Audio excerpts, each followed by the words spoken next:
വീഡിയോയിലേക്ക് എല്ലാവർക്കും സ്വാഗതം. ഓണം സ്പെഷ്യലായിട്ട് ഇന്നത്തെ നമ്മുടെ റെസിപ്പി ഇഞ്ചിയാണ്. നമ്മുടെ സദ്യയിൽ നിന്ന് ഒഴിച്ചുവിടാൻ പറ്റാത്ത ഒരു ഐറ്റമാണ് ഇഞ്ചി എന്ന് പറയുന്നത്. അപ്പോൾ നല്ല ടേസ്റ്റി ആയിട്ടുള്ള ഒരു അടിപൊളി ഇഞ്ചി കറിയാണ്. അപ്പോൾ അതെങ്ങനെയാണ് റെഡിയാക്കുന്നതെന്ന് നോക്കാം. അപ്പോൾ അതിന് വേണ്ടിയിട്ട് ആദ്യം നമുക്ക് ഇഞ്ചി ഒന്ന് കഴുകി വൃത്തിയാക്കി അരിഞ്ഞെടുക്കണം. ഞാനിവിടെ ഒരു 400 ഗ്രാം ഇഞ്ചിയാണ് എടുത്തിട്ടുള്ളത്. അരിഞ്ഞെടുക്കുന്ന സമയത്ത് നന്നായിട്ട് കനം കുറച്ച് ഇതുപോലെ വട്ടത്തിനൊന്ന് അരിഞ്ഞെടുത്ത് വെക്കുക. ഇനി നമുക്കിതൊന്ന് വറുത്തെടുക്കാൻ വേണ്ടിയിട്ട് ഒരു ചട്ടിയിലേക്ക് ആവശ്യത്തിന് എണ്ണ ഒഴിച്ചു കൊടുക്കുക. അതിലേക്ക് കുറേശ്ശായിട്ട് ഇട്ട് ഒരു മീഡിയം ഫ്ലെയിമിൽ തീ വെച്ച് കൊടുക്കുക. എന്നിട്ടിത് നന്നായിട്ടൊന്ന് വറുത്തെടുക്കണം. ഒരുപാട് കരിഞ്ഞു പോകരുത്. നന്നായിട്ടൊന്ന് ചുമന്ന് വരുന്ന സമയത്ത് നമുക്കിത് എണ്ണയിൽ നിന്ന് മാറ്റാം. ഇതൊന്ന് തണുക്കാനായിട്ട് നമുക്കൊരു പാത്രത്തിലേക്ക് ഇട്ട് കൊടുത്ത് ഒന്ന് നിരത്തി വയ്ക്കാം. തണുത്തതിന് ശേഷം നമുക്ക് മിക്സിയുടെ ജാറിലേക്ക് ഇട്ട് ഒന്ന് പൊടിച്ചെടുക്കണം. പൊടിച്ചെടുക്കുന്ന സമയത്ത് ഒരുപാട് പേസ്റ്റാറ്റിക്ക് പൊടിച്ചെടുക്കരുത്. ചെറിയ തരിതരിപ്പോട് കൂടി തന്നെ പൊടിച്ചെടുക്കണം. ഇഞ്ചി ഒന്ന് ക്രഷ് ചെയ്തെടുത്താൽ മതി. നന്നായിട്ടൊന്ന് ക്രഷ് ചെയ്തെടുത്താൽ മതി. ഇനി നമ്മൾ ഇഞ്ചി വറുത്തെടുത്ത കുറച്ച് എണ്ണയിലേക്ക് തന്നെ നമുക്ക് കടുകും കറിവേപ്പിലയും വറ്റൽമുളകും ഒന്ന് മൂപ്പിച്ചെടുക്കുക.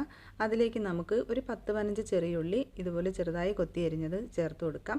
ഇതിലേക്കൊരു 2 പച്ചമുളകും കൂടി ചെറുതായി അരിഞ്ഞത് ചേർത്ത് നന്നായിട്ടിതൊന്ന് വഴറ്റിയെടുക്കുക. ചെറിയ തീയിൽ ഉള്ളി നല്ലതുപോലെ ഒന്ന് ചുമന്ന് വരുന്ന സമയത്ത് നമുക്ക് പൊടിച്ചു വെച്ചിരിക്കുന്ന ഇഞ്ചി ചേർത്ത് കൊടുക്കുക. എന്നിട്ടെല്ലാം കൂടി നന്നായിട്ടൊന്ന് മിക്സ് ചെയ്തെടുത്തതിന് ശേഷം ഇതിലേക്ക് നമുക്ക് 1 ടീസ്പൂൺ മുളക് പൊടി, 1/2 ടീസ്പൂൺ കാശ്മീരി മുളക് പൊടി, ഒരു 1/4 ടീസ്പൂൺ മഞ്ഞൾപ്പൊടി, 1 ടീസ്പൂൺ മല്ലിപ്പൊടി, ഒരു 1/4 ടീസ്പൂൺ ഉലുവ, ഒരു നുള്ള് കായവും കൂടി ചേർത്ത് പൊടികൾ നന്നായിട്ടൊന്ന് മൂപ്പിച്ചെടുക്കുക. ചെറിയ തീയിൽ നല്ലതുപോലെ ഇതൊന്ന് മിക്സ് ചെയ്തെടുത്തതിന് ശേഷം നമുക്ക് പുളിക്ക് ആവശ്യത്തിനനുസരിച്ച് പുളിവെള്ളം ചേർത്ത് കൊടുക്കാം. എന്നിട്ട് ഞാനിതിലേക്ക് ഒരു 1/2 കപ്പ് ചൂടുവെള്ളം കൂടി ഒഴിച്ചു കൊടുക്കുന്നുണ്ട്.